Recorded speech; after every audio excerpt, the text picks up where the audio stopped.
Great Gatsby, Chapter 5, Part 2. Oh, I've been in several things, he corrected himself.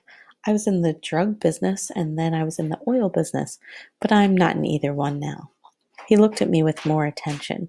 Do you mean you've been thinking over what I proposed the other night? Before I could answer, Daisy came out of the house and 2 rows of brass buttons on her dress gleamed in the sunlight. That huge place there? She cried, pointing. Do you like it? I love it, but I don't see how you live there all alone. I keep it always full of interesting people night and day. People who do interesting things. Celebrated people. Instead of taking the shortcut along the Sound, we went down the road and entered by the big postern. With enchanting murmurs, Daisy admired this aspect or that of the feudal silhouette against the sky, admired the gardens, the sparkling odor of jonquils, and the frothy odor of hawthorn and plum blossoms, and the pale gold odor of kiss me at the gate. It was strange to reach the marble steps and find no stir of bright dresses in and out the door, and hear no sound but bird voices in the trees.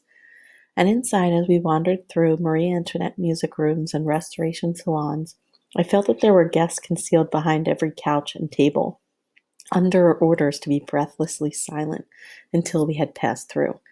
As Gatsby closed the door of the Merton College library, I could have sworn I heard the owl-eyed man break into ghostly laughter. We went upstairs, through period bedrooms swathed in rose and lavender silk and vivid with new flowers, through dressing rooms and pool rooms and bathrooms with sunken baths, intruding into one chamber where a disheveled man in pajamas was doing liver exercises on the floor. It was Mr. Klipspringer, the boarder. I had seen him wandering hungrily about the beach that morning. Finally, we came to Gatsby's own apartment, a bedroom and a bath and an Adam's study, where we sat down and drank a glass of some chartreuse he took from a cupboard in the wall. He hadn't once ceased looking at Daisy, and I think he revalued everything in his house according to the measure of response it drew from her well-loved eyes. Sometimes, too, he stared around at his possessions in a dazed way, as though in her actual and astounding presence none of it was any longer real. Once he nearly toppled down a flight of stairs.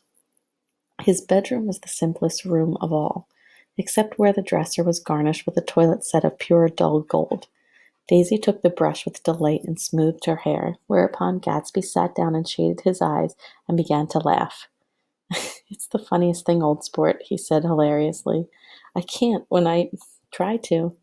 He had passed visibly through 2 states and was entering upon a third. After his embarrassment and his unreasoning joy, he was consumed with wonder at her presence. He had been full of the idea so long, dreamed it right through to the end, waited with his teeth set, so to speak, at an inconceivable pitch of intensity. Now in the reaction he was running down like an overwound clock.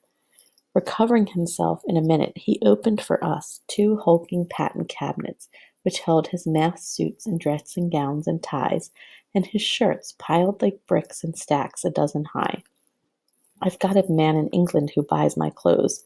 He sends over a selection of things at the beginning of every season, spring and fall. He took out a pile of shirts and began throwing them one by one before us. Shirts of sheer linen and thick silk and fine flannel, which lost their folds as they fell and covered the table in many-colored disarray. While we admired, he brought more, and the soft, rich heap mounted higher. Shirts with stripes and scrolls and plaids in coral and apple green, lavender and faint orange with monograms of Indian blue. Suddenly, with a strained sound, Daisy bent her head into the shirts and began to cry stormily. They're such beautiful shirts, she sobbed, her voice muffled in the thick folds. It makes me sad because I've never seen such beautiful shirts before. After the house, we were to see the grounds and the swimming pool and the hydroplane and the midsummer flowers. But outside Gatsby's window it began to rain again, so we stood in a row looking at the corrugated surface of the Sound. If it wasn't for the mist, we could see your home across the bay, said Gatsby. You always have a green light that burns all night at the end of your dock. Daisy put her arm through his abruptly, but he seemed absorbed in what he had just said. Possibly it had just occurred to him that the colossal significance of that light had now vanished forever. Compared to the great distance that had separated him from Daisy, It had seemed very near to her, almost touching her. It had seemed as close as a star to the moon. Now it was again a green light on a dock. His count of enchanted objects had diminished by one. I began to walk across the room, examining various indefinite objects in the half darkness. I began to walk about the room and examining various indefinite objects in the half darkness. A large photograph of an elderly man in yachting costume attracted me, hung on the wall over his desk. Who's this? That? That's Mr. Dan Cody, old sport. The name sounded faintly familiar. He's dead now. He used to be my best friend years ago. There was a small picture of Gatsby, also in yachting costume, on the bureau. Gatsby with his head thrown back defiantly, taken apparently when he was about 18. I adore it, exclaimed Daisy. The pompadour! You never told me you had a pompadour or a yacht. Look at this, said Gatsby quickly. Here's a lot of clippings about you. They stood side by side examining it. I was going to ask to see the rubies when the phone rang and Gatsby took up the receiver. Yes, well, I can't talk now. I can't talk now, old sport. I said a small town. He must know what a small town is. Well, it's no use to us if Detroit is his idea of a small town. He rang off. Come here quick, cried Daisy at the window. The rain was still falling, but the darkness had parted in the west, and there was a pink and golden billow of foamy clouds above the sea. Look at that, she whispered, and then after a moment, I'd like to get one of those pink clouds and put you in it and push you around. I tried to go then, but they wouldn't hear of it. Perhaps my presence made them feel more satisfactorily alone. I know what we'll do, said Gatsby. We'll have Klipspringer play the piano. He went out of the room, calling Ewing, and returned in a few minutes accompanied by an embarrassed, slightly worn young man with shell-ring glasses and scanty blonde hair.